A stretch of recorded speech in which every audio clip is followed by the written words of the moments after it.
arquitetura moderna é fruto de uma visão de mundo relacionada ao projeto empreendido que abrange, a partir da transição teórica do Iluminismo, todos os movimentos que vieram a caracterizar a arquitetura produzida durante grande parte do século XX, principalmente entre as décadas de 1920 a 1960.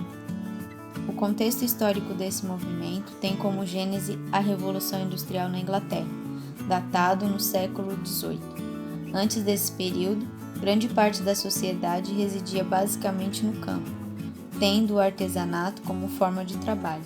A Revolução Industrial provoca o êxodo rural e traz para a arquitetura transformações nos padrões de produção, principalmente com o uso de novos materiais como o aço, o vidro e concreto. Além disso, a cidade passa a precisar atender às novas necessidades impostas pela sociedade e, com isso, novas tipologias arquitetônicas começam a surgir. Paralelo à Revolução Industrial, surge o ecletismo, que tem como marco principal a cisão entre engenharia e arquitetura. A área da engenharia se adaptou com maior facilidade às novas modernidades da construção civil, fazendo uso do ferro para projetar grandes estruturas, como o Palácio de Cristal. Já os arquitetos, perdidos em meio a tamanha mudança, passam a resgatar estilos passados, ou seja, fazer uso de estilos que já deram certo em outros períodos da história. As tecnológicas da Revolução Industrial tornaram possível o uso de janelas ser significativamente maior do que nunca, além da estrutura parecer desafiar as expectativas estruturais convencionais. Antes disso, todos os edifícios deveriam ter uma base sólida e robusta, como a arquitetura da Antiguidade Clássica, que enfatizavam essa hierarquia de elementos visuais. Em 1871, ocorre um grande incêndio na cidade de Chicago, fazendo com que os engenheiros e arquitetos se unam para reconstruir a cidade com estruturas de metal, surgindo assim um movimento denominado Escola de Chicago.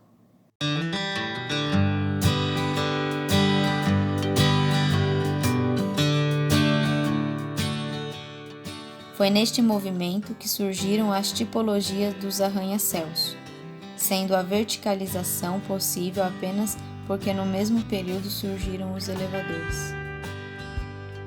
Arquiteto que se baseava na máxima forma segue a função, grande influenciadora no movimento moderno. O edifício Home Insurance, em Chicago, concluído em 1985, é frequentemente creditado como o primeiro arranha-céu no mundo totalmente apoiado por uma estrutura de aço estrutural. O aço, por ser leve, permitia edifícios mais altos e com maiores aberturas, muito importantes ao nível do solo, onde tipicamente as lojas de varejo estavam localizadas. Esses primeiros arranha-céus abriram caminho para modernas torres de escritórios e edifícios de varejo.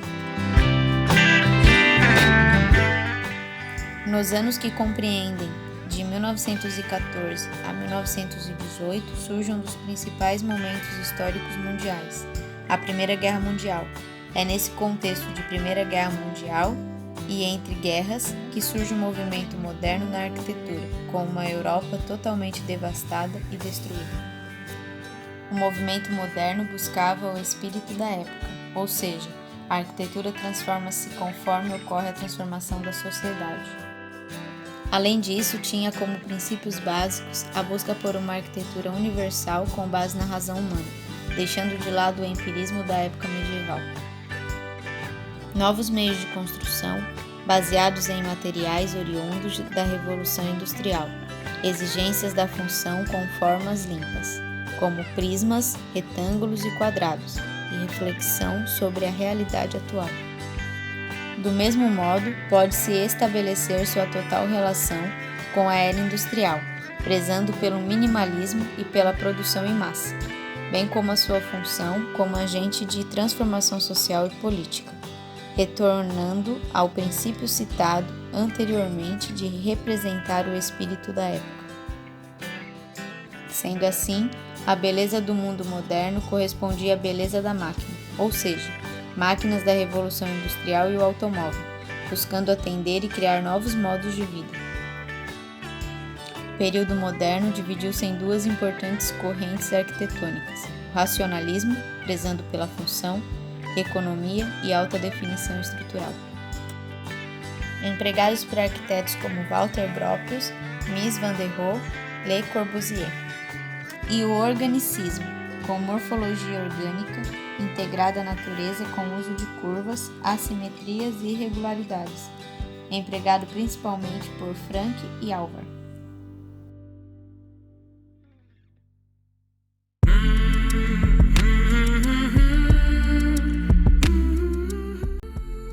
Neste contexto, e voltada à arquitetura racionalista, surge a escola Bauhaus, fundada por Walter Gropius, na Alemanha, em 1919, com a missão de dissolver as fronteiras entre o artista e o artesão, unificando e democratizando todas as artes para construir uma sociedade melhor. São unidas as vertentes da arquitetura mais design, mais artes no mesmo espaço. O edifício da Bauhaus segue fielmente a máxima de Louis Sullivan. A forma segue a função. Cada bloco do edifício tinha uma função e ainda fazia uso dos pilotis, considerado um dos 5 pontos da arquitetura moderna por Le Corbusier.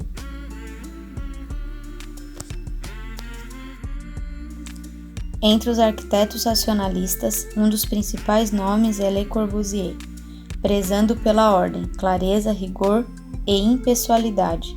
Cria o Maison d'Ino, um sistema estrutural de concreto armado pré-moldado formado por lajes, pilares e vigas, para ser o esqueleto das edificações, sofrendo variações apenas nos fechamentos.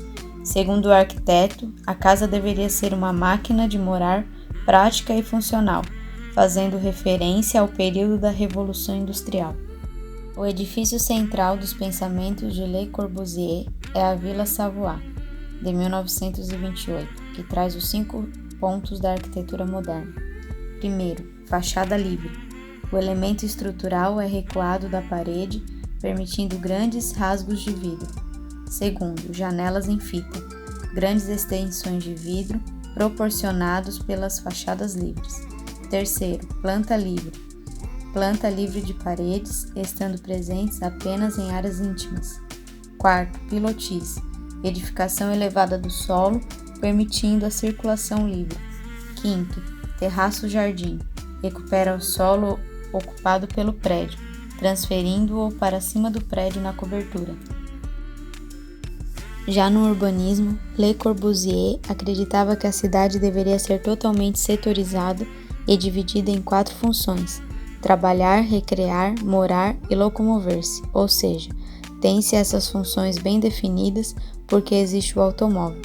No centro do núcleo urbano estariam os arranha-céus e conforme se vai para as extremidades tem-se habitações industriais e cinturões verdes. 2 cidades no mundo foram projetadas dessa forma: Chandigarh, na Índia, e Brasília, de Lúcio Costa. Em contraponto, na arquitetura organicista, Frank prezava pelo contexto, natureza, integração, cultura, paisagem, abertura e singularidade. Sua edificação mais emblemática é a Casa da Cascata. O uso das pedras nas paredes da residência traz muito a relação com o local. Além disso, os planos da casa também trazem a ideia de quebrar a caixa, avançando sobre a natureza e a trazendo para dentro da edificação. As pedras originárias do local tinham função estrutural, mas também faziam parte da residência, se tornando até mesmo elemento decorativo e conectivo com a natureza. As varandas ficavam sobre balanços e tinham função convidativa, ou seja, uma forma de fazer com que as pessoas saíssem para a área externa e contemplassem o entorno. Essas varandas, ou balcões, estavam presentes em todos os pavimentos da residência, evidenciando ainda mais essa premissa do arquiteto de conectar o homem à natureza. Muitos historiadores acreditam que a era modernista teve início apenas após a década de 50, período em que surgiram inúmeros arranha-céus, envidraçados em todos os cantos das cidades. Os arquitetos racionalistas do movimento argumentavam que o design arquitetônico deveria estar dissociado da referência histórica, estar livre de ornamentação desnecessária e reduzido às funções essenciais. Essa abordagem radical é compreensível num tempo em que houve duas guerras devastadoras, sendo as técnicas de construção modernas baratas e eficientes, especialmente para a reconstrução de áreas devastadas.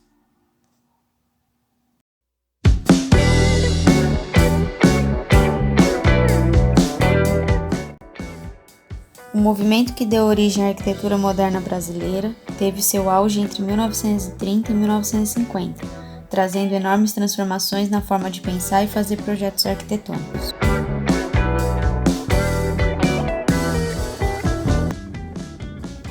Composta por obras e propostas polêmicas, a busca pela criação de uma identidade própria e o desejo por libertação.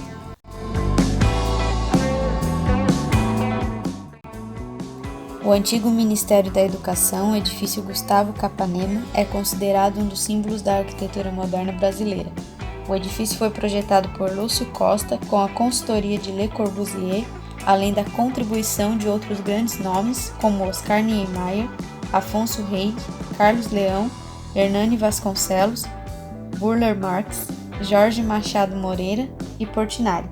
Localizado no Rio de Janeiro, o projeto foi construído em 1936 e transparece diversos pontos e recomendações de Le Corbusier, como a permeabilidade de pedestres no térreo, usando o conceito dos pilotis e a vedação do edifício com cortinas de vidro, verticais e horizontais, com o objetivo de reduzir a incidência direta de luz solar. No urbanismo brasileiro, Lúcio Costa, com grande colaboração de Niemeyer. É também responsável pelo Plano de Brasília de 1957, transformando a capital do país em um verdadeiro monumento que simboliza a arquitetura moderna brasileira. Niemeyer se destacou por ir muito além da funcionalidade em suas obras, compondo prédios esculturais que são símbolos da arquitetura moderna no Brasil. O Palácio do Planalto, o Congresso Nacional, a Catedral de Brasília,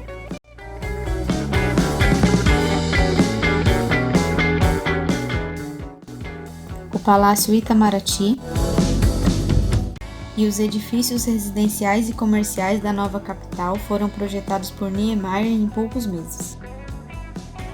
Para ele, a forma tinha importância vital no resultado arquitetônico, como podemos perceber nessa citação de sua autoria. De um traço nasce a arquitetura, e quando ele é bonito e cria surpresa, ela pode atingir, sendo bem conduzida, o nível superior de uma obra de arte. Dentre os destaques da arquitetura moderna no Brasil, Lina Bobardi merece um capítulo à parte, devido à sua vibrante influência cultural, além de arquitetônica. Esta arquiteta italiana, naturalizada brasileira, ficou conhecida principalmente pelo projeto e construção do MASP, Museu de Arte de São Paulo, o vão do MASP, principal área externa do convívio do museu. O volume que se suspende para deixar o térreo livre, estruturando-se em 2 grandes pórticos, está suspenso a 8 metros do solo. Com uma extensão total de 74 metros entre os pilares, a obra constituiu o maior vão livre do mundo em sua época. Foi idealizado pela arquiteta que justificou sua existência com esta frase: "O Belvedere do Trianon, vão livre, será uma praça sem jardim, para o encontro do povo, exposições ao ar livre e concertos, nada mais." Um de seus projetos, a Casa de Vidro, construída em 1951, é considerado símbolo da arquitetura moderna brasileira. Ela e o marido, Pietro Maria Bardi, viveram nela por cerca de 40 anos. As características modernistas desta arquiteta eram também levadas aos jardins imobiliários, constituindo a composição de uma obra vasta, que inclui também o Sesc Pompeia, considerado o 6º melhor edifício em concreto do mundo.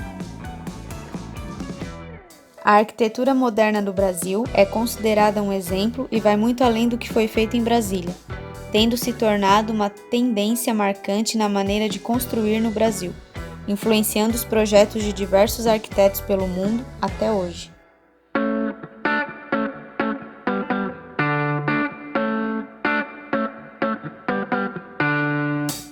Assim como todo período histórico, a arquitetura moderna e os seus princípios também foram questionados e passaram a perder espaço para outras formas de ver o mundo e a arquitetura. Os princípios racionais que regiam as formulações arquitetônicas e urbanísticas defendidas pelos principais nomes da arquitetura moderna não garantiam o funcionamento perfeito e a eficiência esperada. Com a morte de seus principais nomes, no final da década de 60, como Le Corbusier, Walter Gropius e Mies van der Rohe, a arquitetura moderna e seus princípios sustentadores cedem espaço, a partir dos anos 1970, a uma nova proposta arquitetônica. Porém, para os críticos, a arquitetura moderna teve seu fim decretado de vez em 1972, com a demolição do conjunto habitacional moderno de Pratt Eagle, em São Luís, nos Estados Unidos, abrindo espaço para os princípios do pós-modernismo.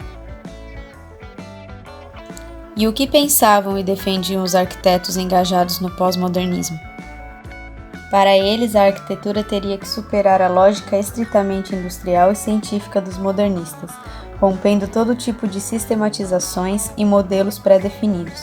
Dessa forma, o efêmero e o caótico são aceitos como material básico de trabalho das artes e da arquitetura. Porém, uma das características mais relevantes do pós-moderno foi a valorização das características arquitetônicas de cada local, superando os ideais de uma arquitetura universal e vazia implantada pelos modernistas.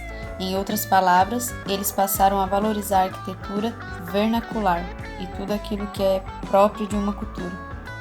Nas obras do arquiteto norte-americano Louis Kahn, essa valorização dos traços de uma cultura e do momento histórico local são elementos que ficam bem evidentes.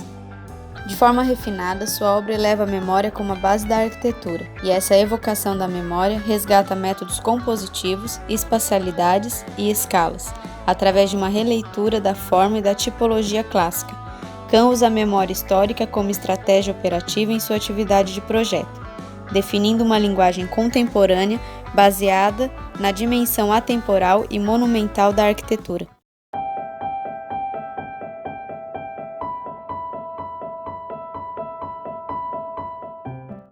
Porém, a grande contribuição da arquitetura pós-moderna foi a superação dos princípios modernistas, que tinha como principal característica uma rigidez criativa e um excesso de racionalidade que impedia a presença de criatividade, a valorização histórica e a adoção de outras técnicas construtivas e uso de matérias locais.